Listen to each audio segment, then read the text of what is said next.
திமுக MLA கதிரவனுக்கு சொந்தமான மருத்துவமனையில் முறையான சிகிச்சை வழங்காததால் தங்கள் குழந்தை உயிரிழந்ததாக பாதிக்கப்பட்ட பெண் திருச்சி மாவட்ட காவல் கண்காணிப்பாளர் அலுவலகத்தில் புகார் மனு அளித்துள்ளார்.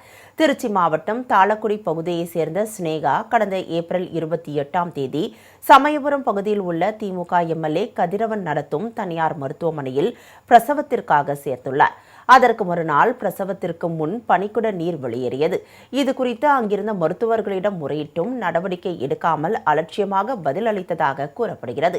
இதைத் தொடர்ந்து ஸ்னேகாவிற்கு மே 2ஆம் தேதி குழந்தை பிறந்துள்ளது. ஆனால் குழந்தையிடம் எந்தவொரு அசைவும் இல்லாமல் இருந்ததாகவும் மே 4ஆம் தேதி குழந்தை இறந்துவிட்டதாகவும் மருத்துவர்கள் தெரிவித்தனர். இந்நிலையில் தங்களது குழந்தை இறப்பிற்கு மருத்துவமனையின் தவறான சிகிச்சையே காரணம் என்றும் மருத்துவமனை நிர்வாகம் மற்றும் திமுக எம்எல்ஏ கதிரவன் மீது நடவடிக்கை எடுக்க வலியுறுத்தியும் பாதிக்கப்பட்ட தம்பதியினர் திருச்சி மாவட்ட காவல் கண்காணிப்பாளர் அலுவலகத்தில் புகார் மனு அளித்துள்ளனர். இந்நிலையில் திமுக எம்எல்ஏ கதிரவன் குண்டர்களை வைத்து மிரட்டுவதாகவும் பாதிக்கப்பட்ட பெண் குற்றம் சாட்டியுள்ளார். டெலிவரிக்காக நான் தனலட்சுமி ஸ்ரீனிவாசன் சமயபுரத்தில் இருக்கிற அந்த ஹாஸ்பிட்டலுக்காக 7 மந்த்லேருந்து நாங்கள் ட்ரீட்மெண்ட்டுக்கு காமிச்சிட்டு இருக்கேன், செக்கப்புக்காக. நான் ஆக்சுவலாக வெறும் ஸ்கேனுக்காக தான் நான் போயிருந்தேன். வலுக்கட்டாயமாக இன்னைக்கு போனால் கூட உங்களுக்கு ஏதாவது ஆகிடும் அப்படி இப்படின்னு சொல்லி எங்களை அட்மிஷன் போட்டாங்க. நிமிஷம் ஒரு டாக்டர் ஒரு பேஷண்ட்டை பார்க்க மாட்டேங்கிறாங்க. நிமிஷம் வெவ்வேறு நேரமாக வராங்க.